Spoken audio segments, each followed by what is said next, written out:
ご教科に、人は人の行儀を習え、犬猫に変わらぬ所作は恥とこそ知れ。人は人の行儀を習え、犬猫に変わらぬ所作は恥とこそ知れ。ご教科でございます。どういう意味かと言いますと、私たちは人間として、ふさわしい、生き方を身につけるべきで、動物と同じでは、恥ずかしい限りですね、仏教、ご信心を通じて、人間らしく生きられるようになりましょうと、こう教えていただくお歌でございますが、叱られる時の決まり文句、大体決まってましてね、行儀悪いでしょとか、行儀よくしなさいなんてことをですね言ったりしますし、私たちも言われたと思うんですけども、ここで言う行儀っていうのは人間としての行儀を身につけなさいとか守りなさいという意味で、動物と同じ行儀ではそれは行儀が悪いし恥ずかしいことだよっていうことですよね。例えば犬食い、今日まさにうちの息子は犬食いでケーキ食ってました。いちごのショートケーキのいちごの部分、クリームの部分をねこうやって食べてました。まだ3歳足らずですんで、まだちょっとできないんですね。で、物の取り合い、もうこれまたうちの息子ですけどね、もう本当にすごいんですよ。もう俺のものは俺のもの、当然俺のもの、もう誰にも渡さない、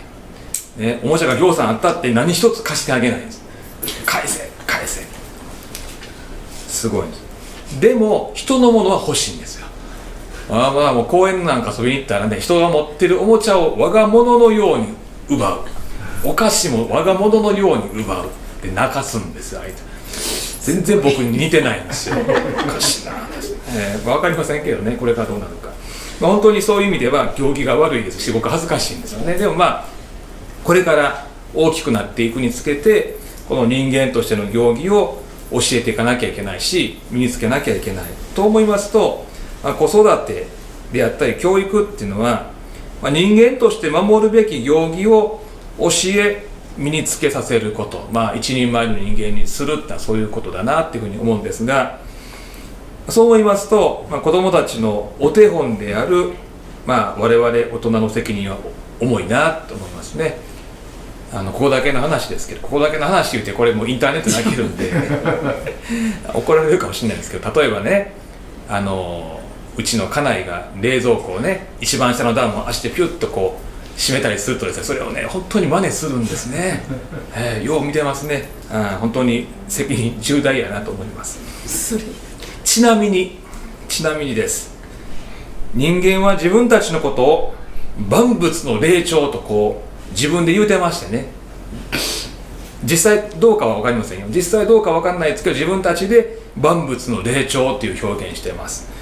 これどういう意味かというと、この世で最も優れた生き物だっていうことなんですね。確かに頭いいですから人間は。ということはですね、この世で最も行儀がいい生き物でなきゃいけないわけですよね。最も優れてるんですから、最も行儀のいい生き物でなきゃいけない、この地球上で。でも実際どうかというと、このハテナがいっぱいつきますよね。ほんまか、大丈夫かと。手塚治虫のブッダっていう作品があります。この中で私が好きなシーンがいくつかあるんですが、そのうちの一つを今日はご紹介したいんですが、どういう前提かというと、食べもしない動物を殺してしまうんですね。ある男の子が殺しちゃうんです。その人間に対して狼が動物界の掟、こういう掟がある、こういう行儀なんだってことを諭すシーンがあるんです。狼が人間を諭すっていう、漫画ですからね、そういうシーンがある。そのセリフをですねご紹介しますと、恐ろしい虎だってお腹がいっぱいの時は寝そべって虫一匹殺さないわ。どんなにおいしそうな獲物が近づいても知らない顔をしているのよ。それは無意味な殺し合いはしない掟だからだよ。その掟を破っているのは人間だけだから人間は恐ろしいのっていうとこですね。ドキッとしますね。完全に必要以上に命を奪ってるんじゃないかな。しかもそれを食べ残してるフードロスなんてことを言いますけどね、随分たくさん無駄にしちゃってる部分があります。反省しなきゃいけないなと思いますね。もう一つ、その綾子さんっていう方の「老いの才覚」っていう本がありまして、もう随分前ですね。出ましたのは、もう 7,8 年以上前じゃないですかね。これも私好きな本の一つで、これまた大事なフレーズがありましてね、そもそも人間はがめついのです、例えばケーキを切り分けた時、一番大きいのはどれか一瞬で見分けようとする。そういう強欲さが本能的に内蔵されている、我々人間にね。もしそのまま行動に移すのであれば動物と同じです。動物は獲物をまず自分が食べ、残りを分け与えることが多い。しかし人間は人に恵むということができる。自分が食べる前にね、あの人食べてはらへんわ言うてね、見ず知らずの人でも分けてあげることができる。それが人間である証拠ですっていうことですね。これも本当に、私が好きな、大切にしておきたい言葉の一つになんですね。新型コロナウイルスに関してですけども、買い占め転売、今もね、法律転売禁止になりましたから、罰則になりましたからもうないと思うんですけども、こういう買い占めだとか高額で売りつけるっていうのは確かに人間の知恵であったり、お金をたくさん得るためのテクニックかもしれないですけども、決して行儀のいいことではないですよね。頭のいい人間だから思いつくしできることですけども、行儀のいいことではない、決して人間として、これが一つ言えますよね。コロナウイルスよりも怖いのは人間だった、あるドラッグストアの店員さんがこうつぶやいたんです。インターネット上で毎日毎日、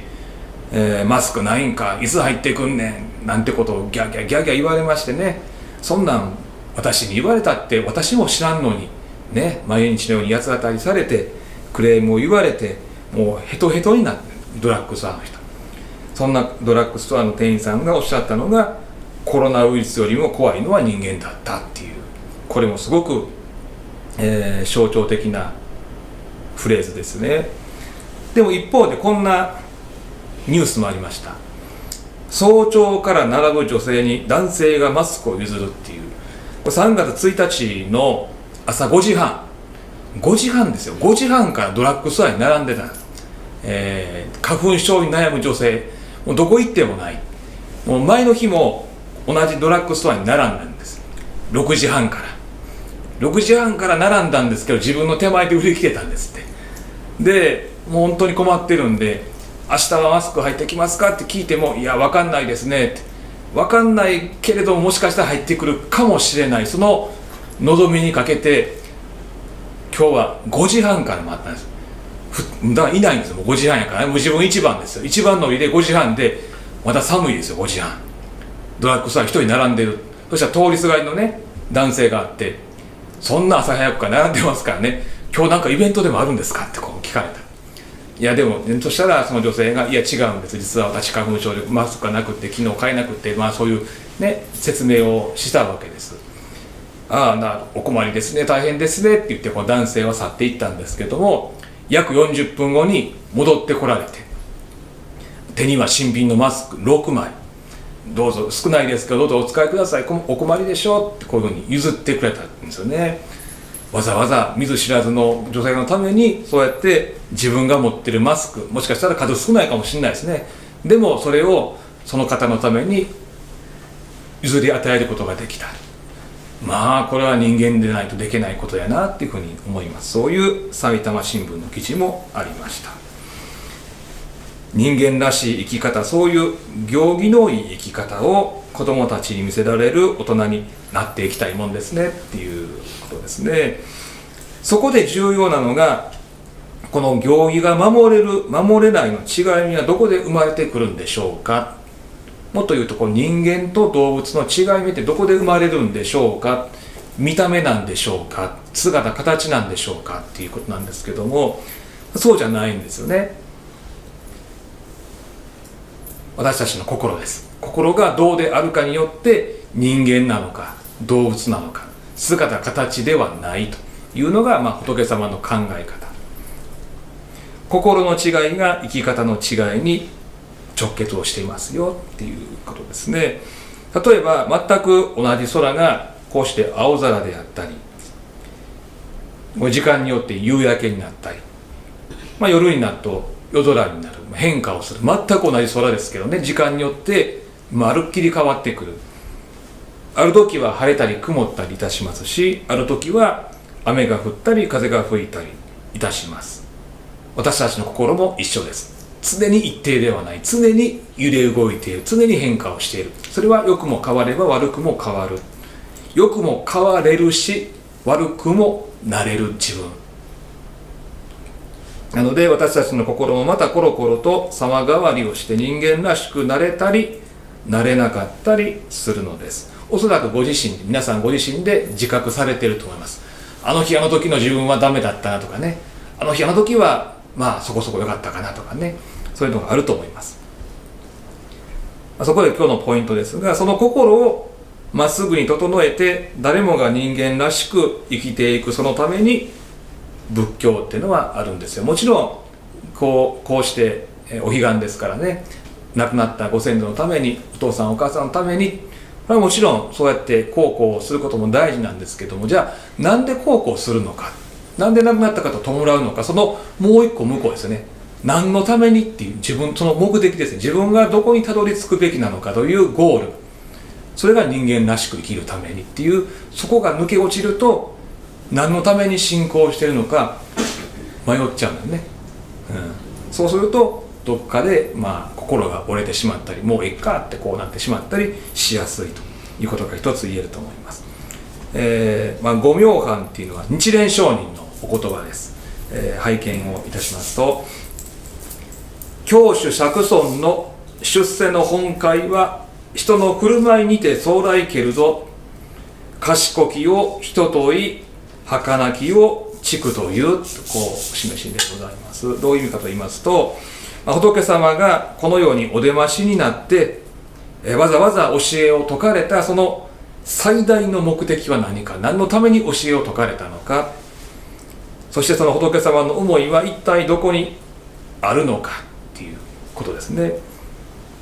それは私たち人間に人間らしい生き方を身につけさせること、人の振る舞いにて将来生きるとって、そういうことですね。そしてこの世が人間らしい世界になることを心から望まれた。どうでしょう、今の世の中、人間らしい世の中になっているでしょうかね。コロナウイルスの一件、世の中のいろんな争い事を見ていると、時としてね、人間の所作振る舞いとは見えないシーンもやっぱりあるわけですよね。それを何とかしたかったんです、仏様ってね。人間としての行儀を身につけてこそ正真正銘の人間であって、行儀がなってないようでは動物と何ら変わらないですよ。いや、それどころか動物よりも劣るでしょうってことをですね、おっしゃるわけですね。そう思いますと、全ては心です。私たちの心が整いますと、私たちの体、所作振る舞い、言葉遣い、行動っていうのが整ってきます。で、我々一人一人の言葉遣い、生き方が整ってきますと、家庭、家族が整います。そうやって一つ一つの家庭が整っていきますと、この国全体が整っていきます。そうやっていろんな国が少しずつ整っていくと、世界全体が整うっていうことなんです。そう思いますと、世界全体の幸せは私たち一人一人の心の在り方や行儀にかかっているんですよ。どっかの誰かが